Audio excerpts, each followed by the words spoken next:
Now, WSAV Storm Team 3, your hurricane authority, presents Storm Watch. Good evening and thank you for joining us. I'm Storm Team 3 Chief Meteorologist Scott Roberts. And I'm meteorologist Alyssa Carsley. Welcome to Storm Watch. The 2024 hurricane season is now underway, and it's important for you and your family to be prepared. 2024 is expected to be a very active hurricane season, and now is the time to begin planning and preparing, whether you live in the coastal empire or the low country. Tonight, we'll be taking a close look at this season's forecast, the amount of risk our area faces, and changes you need to know about because of the rapidly growing population in our communities. We'll also have the information you need to take care of your family, from hurricane kits to insurance to including your pet in your hurricane plan. And it all starts with this season's forecast. Hurricane season lasts all the way until November 30th. Scott, why don't you walk us through why once again this season it's looking like we're going to be seeing above average? Yeah, thanks, Alyssa. The coastal empire has been lucky over the past several hurricane seasons with no direct landfalls from tropical systems, but we are not immune from impacts from tropical systems. One of the more memorable storms in recent time is Hurricane Matthew that brushed along the coast in October of 2016 as a Category 2 storm. We had extensive coastal flooding in Georgia and heavy tree damage, especially on Hilton Head Island. Matthew also led to the highest tide level ever recorded by the Fort Pulaski tide gauge at 12.5 feet. Just last year, we were brushed by Hurricane Idalia as it swept through. We had strong wind gusts along the coast, heavy rain which led to flash flooding for many inland areas. Many rural unpaved roads were washed away, especially in Bullitt County. It took several weeks for some roads to recover. It is no secret that the 2024 Atlantic hurricane season is expected to be very active. We have been talking about this possibility for several months after several very active hurricane seasons, 2020, 2021, and 2023, all placed in the top 5 of most active hurricane seasons. The reason it is expected to be a very busy season can be explained by the current setup of the global weather patterns. One of the main drivers of tropical weather is the phase of the El Nino Southern Oscillation, or ENSO for short, or whether we are in an El Nino or La Nina phase as determined by water temperatures in the equatorial Pacific. El Nino, the warm phase of the ENSO, happens when there are weak trade winds over the eastern Pacific. This enhances eastern Pacific development, stronger trade winds, and more wind shear over the Atlantic Ocean. This, coupled with cooler Atlantic water, usually leads to a quiet Atlantic hurricane season. La Nina, the cool phase of ENSO, happens when there are strong trade wind over the eastern Pacific. This suppresses tropical development in the eastern Pacific. This leads to weaker trade wind and less wind shear over the Atlantic Ocean, coupled with warmer water, which enhances tropical development in the Atlantic Basin. Several major tropical weather research units, including Colorado State, University of Pennsylvania, NOAA, all call for an active hurricane season because of the expected La Nina pattern emerging and the fact that water temperatures are well above normal already. Right now, Atlantic surface water temperatures in the main tropical development region are on par with what we typically see in August, or about 2 to 5 degrees warmer than normal. Colorado State University calls for 23 named storms, 11 of them to become hurricanes, with 5 to become major hurricanes. The official NOAA National Hurricane Center forecast is for 17 to 25 named storms, 8 to 13 hurricanes, and 4 to 7 of those to become major hurricanes, Category 3 or greater, compared to the average of 14 named storms, 7 hurricanes, and 3 major hurricanes. While all signs point to an active season, it is yet to be determined how strong the La Nina will be and if any Saharan dust will play a role this season. Last year, extra dust in the air over the Atlantic helped to suppress some mid-season development, but it was still a very active season with 20 named storms. This forecast also does not include where storms will hit. However, with warm water in the Gulf of Mexico and Caribbean Sea, the southeastern United States is at greater risk, but it only takes one storm for it to be a bad season. And every storm is different, leading to vastly different impacts. Meteorologist Alyssa Carsley joins us with more on why that is. Thanks, Scott. Each year we familiarize ourselves with this scale, Category 1 hurricane to a Category 5. Each year, we categorize systems based on the strongest winds found in the center of the storm, and each year, it's misunderstood. It only tells one part of the story. Where in the scale does it say whether or not you'll see rain, storm surge, tornadoes, inland flooding, or even how strong the winds will be for you? It doesn't. it only says the strongest winds found in the center of the storm. And sometimes that isn't even the worst impact. Like last year with Idalia, we saw terrible inland and river flooding with 6 to 8 inches of rain. And over the last 10 years, we've had 10 impactful storms, 10 systems crossing our path, each with a different set of impacts. If we list them just by that wind scale, you'll get this. Dorian at the top as a Category 3 hurricane with winds of 115 miles per hour. But let's remove the wind scale and just go with the impacts and see where Dorian falls on this list. Oh no, yes, it's going to fall all the way to the bottom of our list as a Category 3 hurricane. Why? Because it was so far offshore that only our immediate coastal communities saw those impacts. And most of us don't even remember Dorian. This just goes to show to not focus on the specific category. Even if the winds have weakened, the storm scale has lowered, there are other impacts you need to be aware of. I can't even begin to tell you the number of times I've heard, oh, it's just a tropical storm. Oh, I don't have anything to worry about. Wrong. Elsa, Hermine, Irma were all tropical storms as they passed by. Even Idalia last year remained a strong tropical storm up in the low country, and those tropical storms gave us some of our worst impacts. In fact, Irma's total storm tide of 12.2 feet is our second highest on record, only right behind Matthew's record-setting storm tide. And Irma tracked through inland Georgia, over 150 miles away from the coast. Irma is a great example of focusing on all impacts and not just storm category and track. We've looked out in recent years with most tracks lining up with low tide. This is what we want. If the strongest winds line up with high tide, it allows for more water to be pushed onshore and farther inland, which is what happened during Matthew and Irma. In fact, from Matthew, water was pushed all the way up the coastline, all the way down President Street, passing the train tracks. The track of the storm is so important. It could be the difference between wind and rain and tornadoes, inland flooding versus coastal flooding. Each storm is different. Each track is different with different impacts. This is why it's important to listen to the impacts instead of focusing on the storm category. As a tropical system threatens our area, there will be calls for an evacuation. In some instances, you may have days to prepare, while others may call for immediate action. That's why it's very important to know your evacuation zone. WSAV's Sarah Smith has what you need to know about your zone.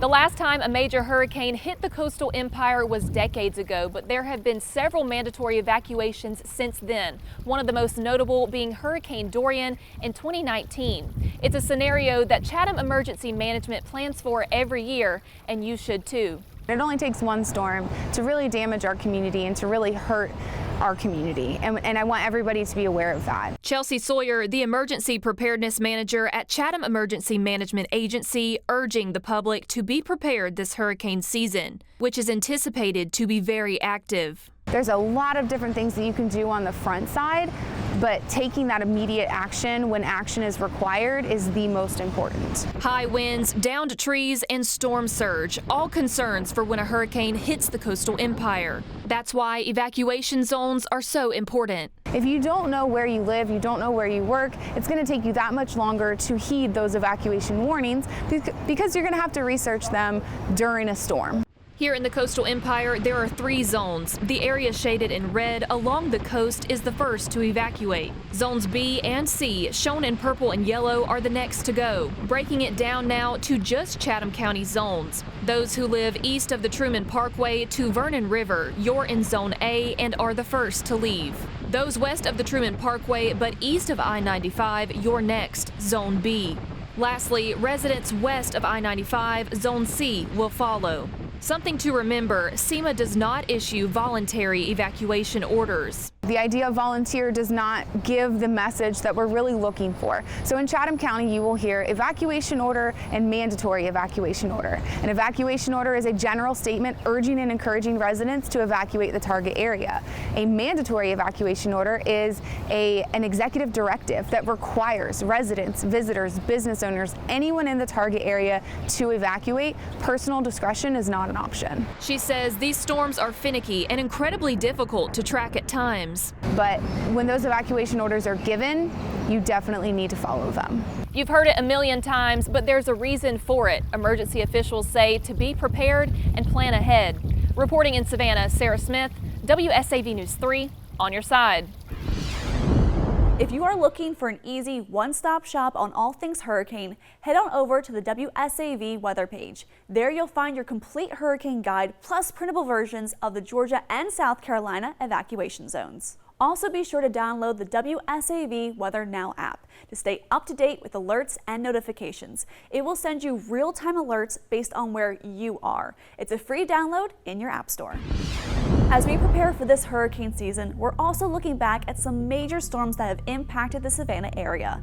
That includes Hurricane Floyd. In 1999, the abnormally large storm approached the East Coast, triggering the largest evacuation of a coastal area in American history, adding up to about 2 million people in 6 states. Thankfully, Floyd passed Georgia well offshore, bringing only tropical storm force winds to our region. Stay with us. We'll be right back with Storm Watch.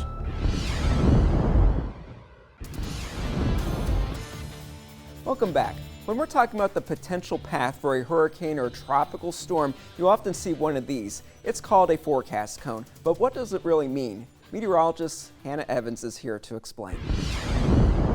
We often see it used during hurricane season, the National Hurricane Center forecast cone. It is used to represent the forecast path of the center of tropical systems like tropical depressions, tropical storms, and hurricanes. However, like all forecasts, the cone serves as a guide and is not always what happens. Very hazardous weather can happen well outside the forecast cone.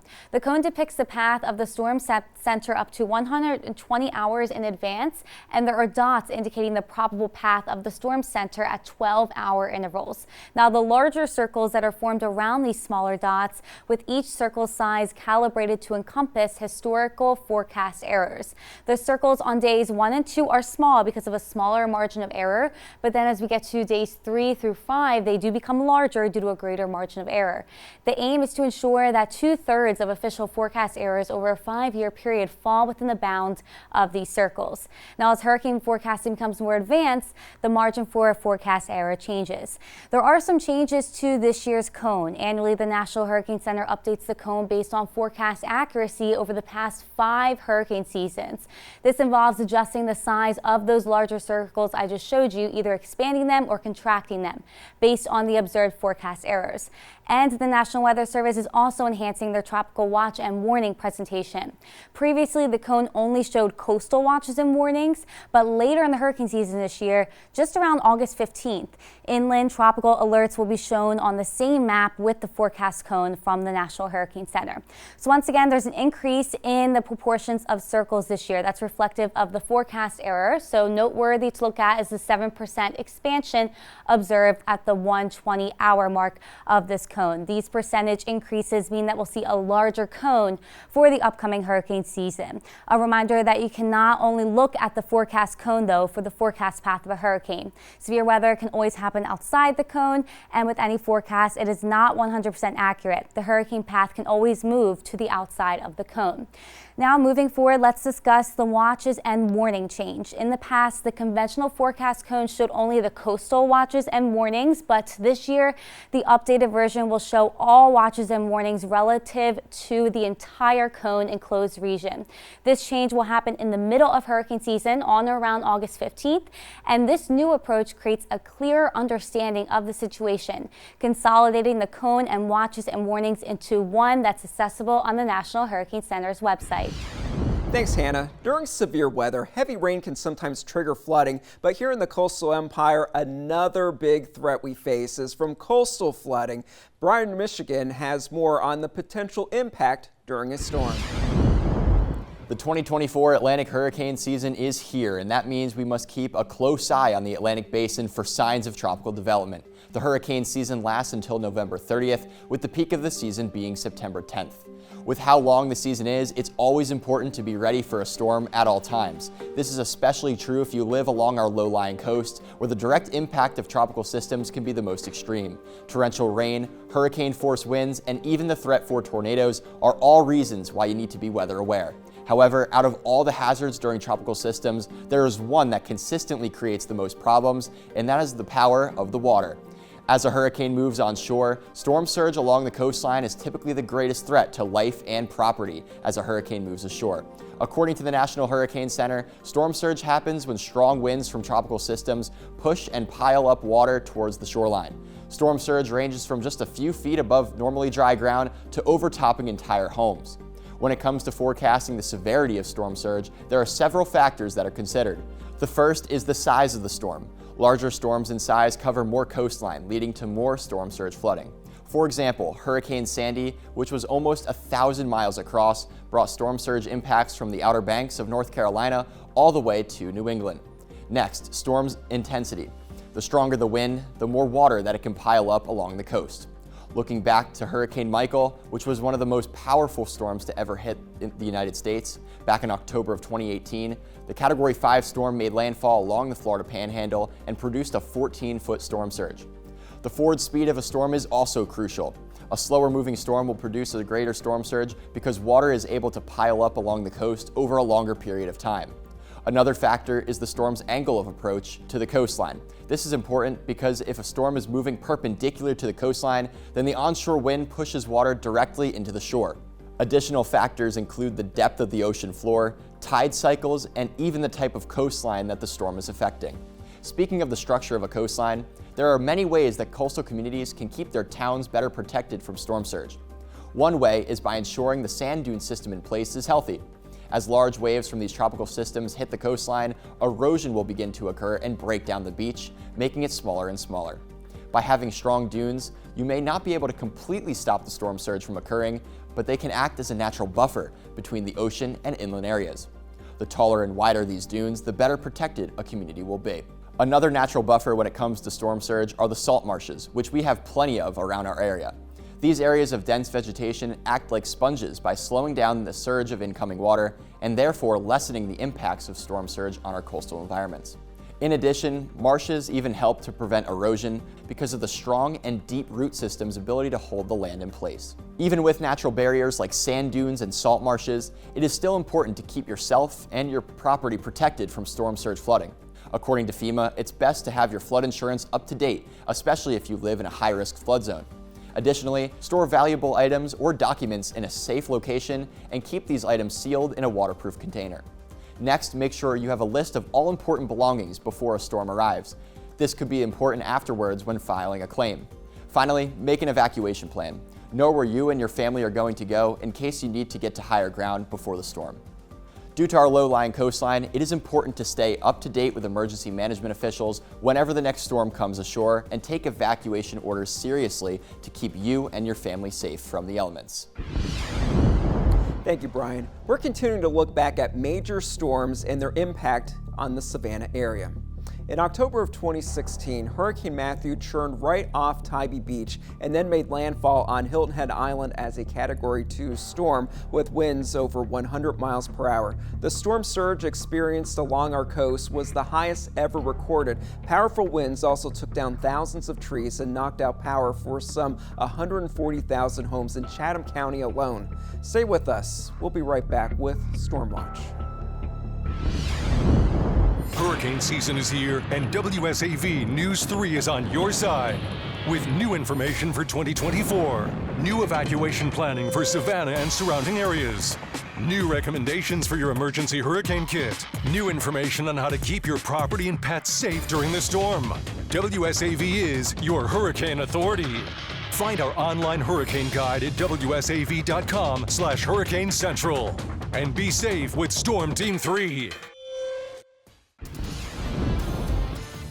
Many communities in our area have seen huge spikes in growth just in the last year. That means more homes, more businesses, and more people. And that's going to be a big difference when a major storm comes. We reached out to top emergency officials in Savannah, in the Lowcountry, and in inland areas as well to learn what will be different this year. Undoubtedly, Chatham County's population has boomed in the past decade, which means more houses will be in danger of being damaged, more drivers on the roads should an evacuation happen, and more people for first responders to care for should destruction come our way. Because of that growth, Chelsea Sawyer with Chatham Emergency Management says they are constantly reevaluating evacuation and preparedness plans, not only for the people who live and work here, but visitors alike.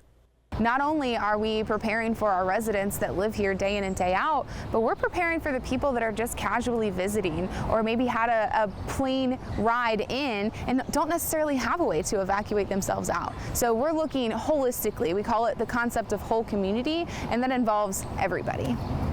In the Lowcountry, officials with Beaufort County's Emergency Management Division say they are seeing fewer people who evacuate every year when a hurricane strikes. Something of concern, according to Major Adam Zemar.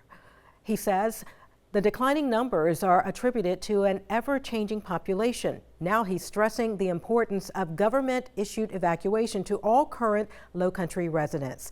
Here are some of the most important things Major Zemar suggests you consider if disaster strikes. The biggest things people need to really prepare for is maybe evacuating for 10 days, having enough supply of clothing, medicine, money on hand, as well as their important financial documents they may need when it's time to come back to their homes. Bullitt County faces hurricane season with a new emergency management director. He says he is studying up on the problem areas for the county, saying the major concern for most county leaders is flash flooding.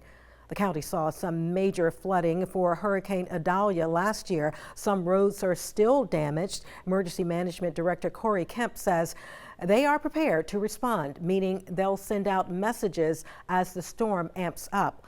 And looking ahead, he says their safety recommendations have not changed. I would hope everybody would put anything that can be flying projectiles up and away. If you're asked to leave. If you're asked to just bunker down for 4 or 5 hours, just sort of pass through, just do that. Kemp will be sending out messages throughout hurricane season on ways you can get yourself ready for a storm. These messages will come from the same place as their emergency instructions. Find more information about signing up for these messages on our website. A flash flood can catch motorists off guard due to how quickly water levels are able to rise. This happens when heavy rainfall piles up along a stream, river, or low-lying urban area. Flash flooding is the deadliest type of weather since so many people underestimate the power of Mother Nature. During a flash flood, drivers get into trouble because they are convinced that they can drive right through the deep water instead of finding an alternate route. With just 6 inches of water, your vehicle will become hard to control as water starts to interfere with your tires. And then as the water continues to rise to around 1 to 2 feet, your car can be swept away. In the United States, there are roughly 120 deaths per year due to flooding, and the National Weather Service indicates that around half of those deaths involve a vehicle. These kinds of drownings are preventable by avoiding travel along a flooded roadway and by following the phrase, turn around and don't drown. We all find ourselves in unexpected situations while on the road. When it comes to weather conditions, it could change at the snap of a finger, so we have to know how to get to our destination safely. Defensive driving is about staying out of a collision. It's the season of pop-up showers, thunderstorms, and hurricanes. You have to stay weather aware, especially when you're traveling on the roadways. Knowing the safety rules on the road will help you avoid a collision. Eileen Boyd, owner of Allied Learning Center, explains the dangers of rainy day travel. The first 15 minutes after it rains, the road's the slipperiest. So you want to be prepared for that. Slow down a little bit. Posted speed limits are based on ideal conditions, not the end-all be-all. During a hard rain, you may find yourself constantly trying to avoid pooling water. Driving through standing water could lead to your vehicle hydroplaning. Boyd says in order to steer clear of this, travel on the innermost lane. But if you do find yourself hydroplaning, here are some tips. Folks get tense, they lock down, they slam on their brakes. Just take your foot off the gas, hold your wheel steady, keep looking in the direction you want to go, and don't touch the brake, feet back. And then when you feel that the tires connect with the pavement again, then you can use a light brake. As the rain constantly pounds on your windshield, making it harder to see, some drivers may instantly switch on their hazard lights. Boyd says that's a huge mistake. Using hazards takes away the use of turn signals. We should use our blinker for every turn, every lane change, every merge. It's not safe. It makes it harder for folks to know what you're doing. She says you want to stay cool, calm, and collected during strong storms. That means taking it easy on the brakes and allowing yourself to have room for error. is to hold your thumb out and to be able to see the tires of the guy in front of you above your thumb, and to be able to see the bottom of your windshield or your hood below your thumb. So to give space. If you give them space, you have space, your space cushion, you'll be safer, and it'll be much easier to stay calm. And if you ever find yourself in a situation where the roads are just too flooded, just remember, turn around, don't drown. Nakaya Harris, WSAV News 3, on your side.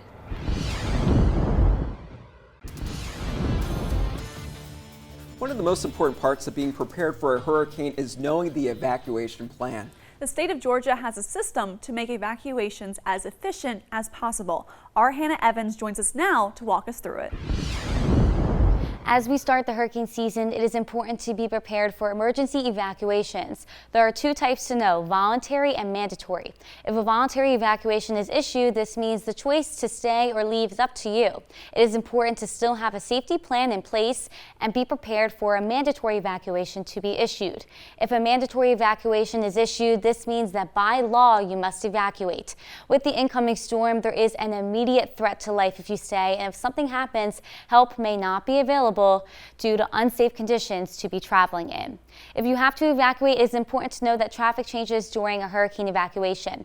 If a mandatory evacuation were to happen here, GDOT would immediately dispatch highway emergency response operators. Electronic signs are put up along evacuation routes to alert of road closures, new evacuation routes, and locations of shelters and necessities. Zone A is closest to the coast and is first to evacuate, with Zone B and C following in that order so that their evacuation runs smoothly. At this time, I-16 will become contraflow lanes. This means that I-16 between Savannah all the way to US 441 in Dublin, Georgia, will only go westbound to allow for traffic to evacuate from the coast. To make sure that the contraflow lanes are used to their max capacity, there are median crossovers east of I-95 near Savannah. These are there so that drivers can safely cross from normal lanes to the contraflow lanes, and then a median crossover between Dublin and Macon allows for traffic to move back to the normal lanes. As you can imagine, South Carolina has its own system for evacuating people away from the coast in an event of a major storm. Brian, Michigan has been looking into that and joins us now with the details you need to know. In the event that a tropical system is headed towards the southeast coast, it is best to stay up to date with emergency management officials and to take evacuation orders seriously. In South Carolina, coastal counties like Beaufort and Jasper are the most vulnerable when it comes to a landfalling storm, and it is important to make a plan in case you need to leave. Make sure you know your evacuation zone. In the Low Country, zones are now categorized as A through C. The areas in red, Zone A, face the highest risk and are the first that need to leave. Zone B would then follow, and so on. If you are located in Jasper County or on Hilton Head Island, US Highway 278 will be the main evacuation route heading westbound. The right and center lanes of US Highway 278 westbound will be directed towards I-95 northbound, while the left lane will be headed towards Hampton and eventually North Augusta. In Beaufort County, evacuees will use the two northbound lanes on US Highway 21 to US Highway 17. When reaching US Highway 17, the right lane will head north while the left will go south. In certain situations, a third northbound lane will be utilized as well. Make sure if you need to evacuate, you pay attention to emergency management officials and even emergency official highway signs.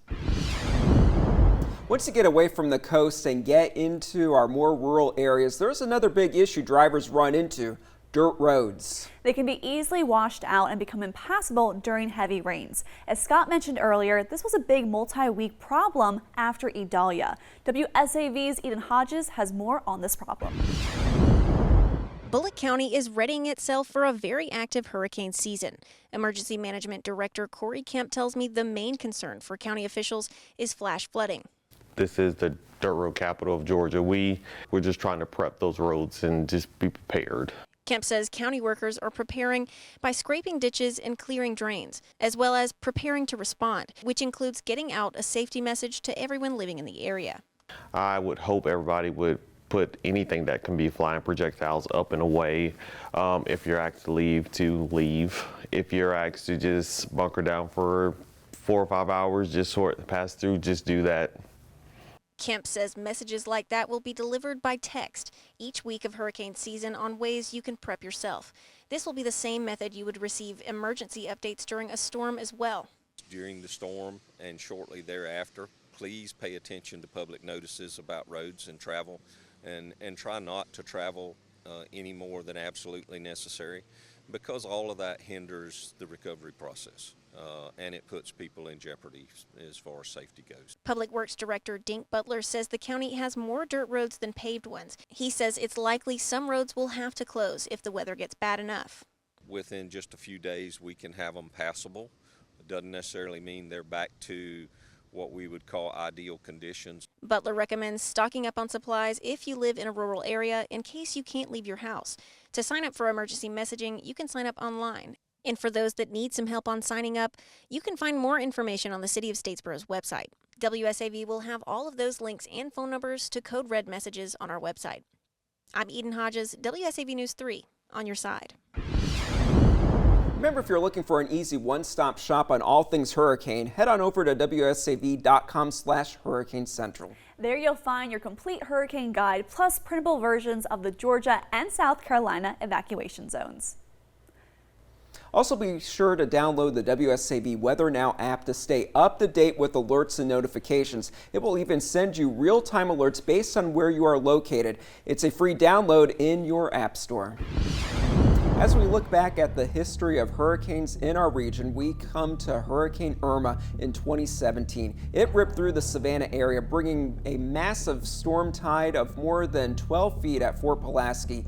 That was our second highest surge behind Matthew, which happened just a year before. It was a devastating 1-2 punch for our area, causing major damage. Stay with us. We'll be right back with Storm Watch.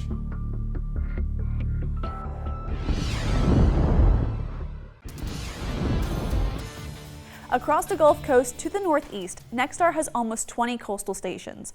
Numerous meteorologists working every day, every severe storm, every hurricane, putting our heads together to solve the puzzle that is forecasting, to give you the most accurate forecast with your local impacts. Not every storm will impact us here directly or even indirectly. We are all still here to walk you through every storm.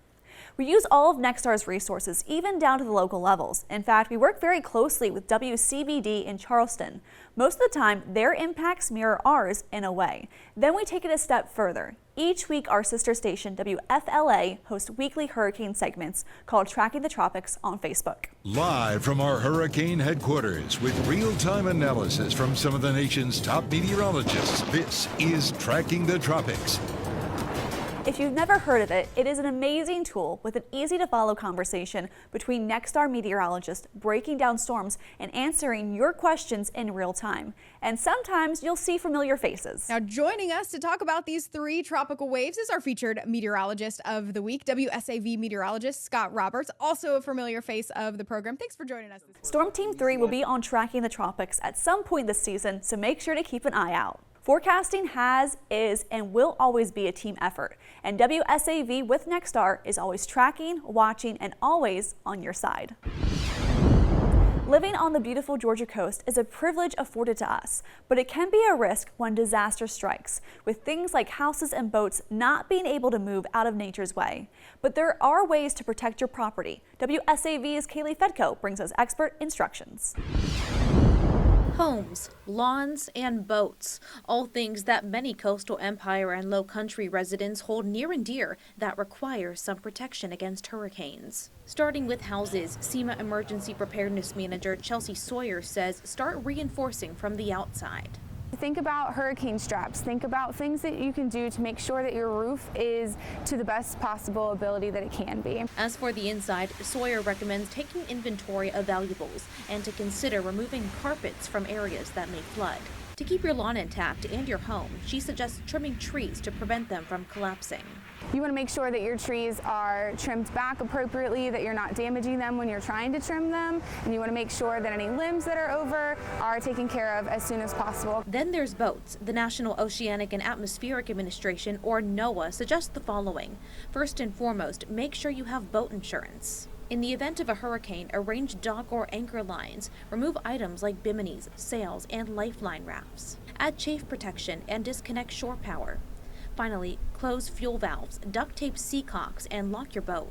Don't forget to notify your marina manager. The safety of yourself and your loved ones is the most important should a natural disaster strike, but hopefully these expert instructions can save some of your prized possessions as well. Kaylee Fedko, WSAV News 3, on your side. As we continue to look back at the history of storms in our region, sometimes a powerful storm will be heading right towards you only to change paths just at the right time. That's what happened with Dorian in 2019. After the storm devastated several islands in the Bahamas as a Category 5 hurricane, Georgia Governor Brian Kemp ordered a mandatory evacuation of several coastal counties, including Chatham County. But Dorian remained well offshore and only ended up bringing tropical storm force winds to our area. Stay with us. We'll be right back with Storm Watch.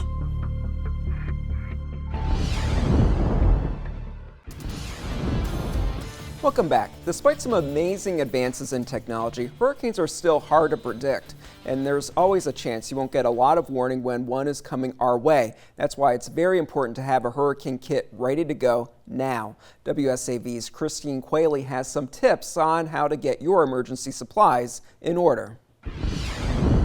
When a hurricane is on the way and your elected officials tell you it's time to get out, that's something you need to do sooner rather than later. But there are some essentials you'll want to have on hand in order to be able to pack up and hit the road. So some of the things that we encourage people to keep in their emergency preparedness kits for their houses are batteries, flashlights, non-perishable food items, a hand-cranked can opener for times of power outages, any kind of emergency, maybe medical kits or documentation. So now that we know what we should have in our emergency kit, why don't we go ahead and build one? The first thing you're going to want to do is get some first aid emergency supplies. So let's look right here, see what we have. So probably some bandages. This is going to be like a little what's in my bag, get ready with me kind of thing. So you're going to want some Band-Aids, some other emergency first aid supplies, maybe something like gauze. Never know what's going to happen in the case of an emergency.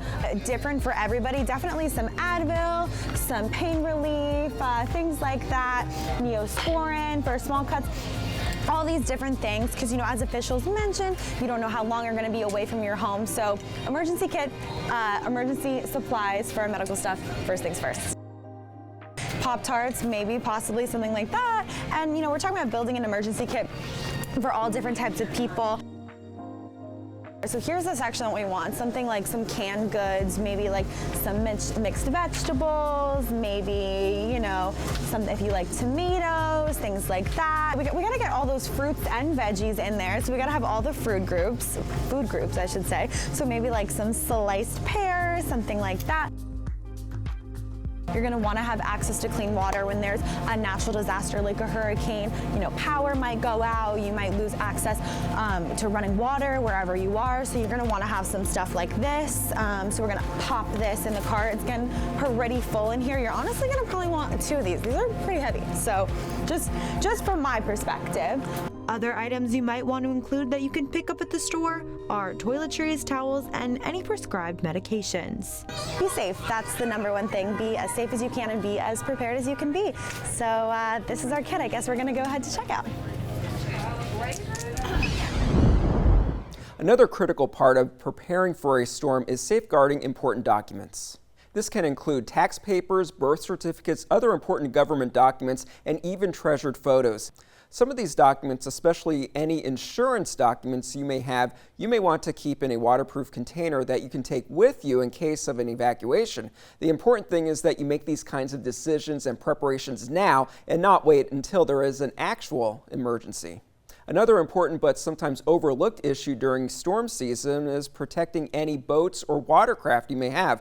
First, always secure boats to the ground whenever they're stored ashore. For those vessels in the water, anchor your boat with at least 2 anchors and position the boat's bow in the direction of the prevailing winds. Lastly, invest in boat fenders to prevent a boat from being damaged by rubbing up against a dock. Each day, there is an abundance of new weather information popping up across social media. So how do you know you are looking at the right and correct information? Storm Team 3 meteorologist Alyssa Carsley now has a deep dive into avoiding misinformation through hurricane season. Social media is an amazing tool, but it comes at a price. Everyone uses it, everyone looks at the weather, and some out there without a meteorological degree like to make their own forecast. They try to be the first one to issue those forecasts to hype up storms and to cause panic. Do not believe any exact forecast beyond 1 week out. There is no way of knowing the exact track, path, or strength at this point. By 5 days out, the National Hurricane Center will begin putting out their own forecast. For us, we are still watching for model trends, looking at the most likely or least likely outcome. 2 to 3 days out, we are breaking down the timing and impacts, but still realizing we'll have to fine-tune those exact details. Small wobbles in the storm's track can drastically change impacts from 1 minute to the next. Then we get to 1 day out. This is when we're giving you those exact impact details. When a tropical system threatens land, the National Hurricane Center releases updates every 3 hours. This can easily lead to a backup of old information on your social media feeds. So how do you know you are looking at the most up-to-date information? Well, for starters, check the timestamp of the post. Don't assume a post is up to date because it's closest to the top of your feed. If over the course of hurricane season, you find your social media timeline bogged down with update after update and it's hard to find answers, you can easily go to these websites. The National Hurricane Center, those guys release every update, track, watch, and warning, and NOAA's Now Coast website. There you will find real-time data combined with the NHC's storm information. As we look back at the history of hurricanes in our region, we only have to go back 2 years to remember Hurricane Ian. In 2022, Ian made landfall near Fort Myers, Florida as a Category 4 storm. It moved across Georgia before passing east of Savannah as a Category 1 storm, then making landfall again in South Carolina. The storm caused extensive damage across the South Carolina coast. Stay with us. We'll be right back with Storm Watch.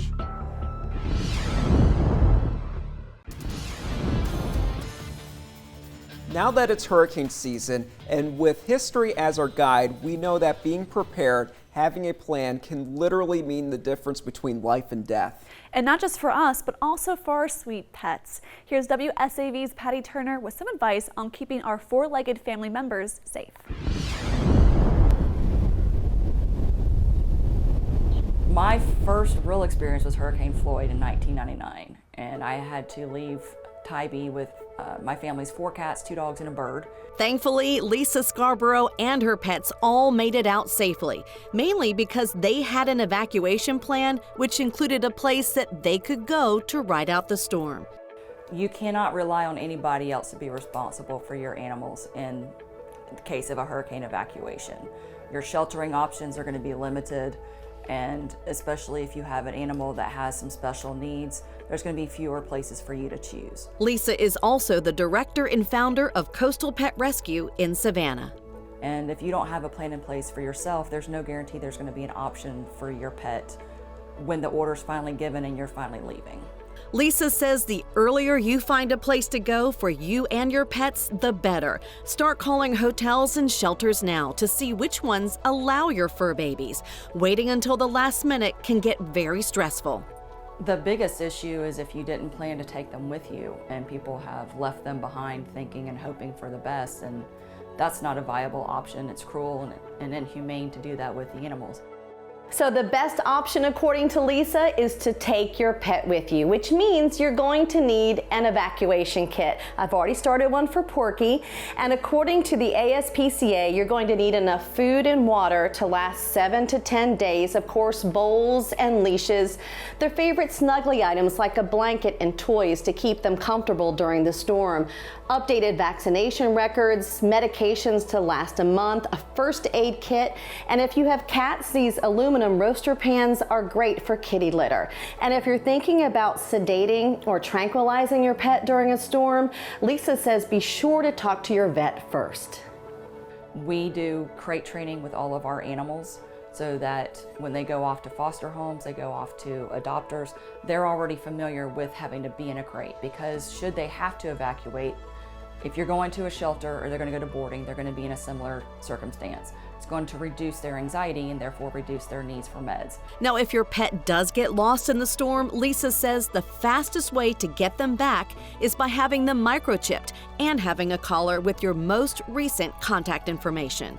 Many people are doing collars now that have the phone numbers either embroidered or written on the collar, so not just the tag. And that just is another way to help keep the pets reunited. The bottom line, a little preparation now could keep our fur babies, who give us so much comfort and unconditional love all year long, safe when they really need us. Experts say don't give your pet any kind of tranquilizers during a storm because they need to stay sharp so their survival skills can kick in if they get separated from you. Then after the storm passes, Lisa also says to make sure your pets, just like your kids, don't play in the standing water or drink it. And you need to check the surroundings for anything dangerous like downed power lines, trees, or even broken glass before you let your pet outside off of its leash. We want to thank you for spending your time with us as we get closer to the peak of hurricane season in the Coastal Empire and Low Country. The safety of you and your family is the most important thing to Storm Team 3 and the entire WSAV News family. Don't forget to download the WSAV Hurricane Ready Guide, which is handy information for you as you make that checklist now, and then what to do if and when a storm heads our way. WSAV Storm Team 3 will be on your side through hurricane season, as well as for those summertime severe weather cells that can pop up at a moment's notice on air, online, and on the WSAV Weather Now app. Thank you for watching Storm Watch, and thank you for trusting Storm Team 3.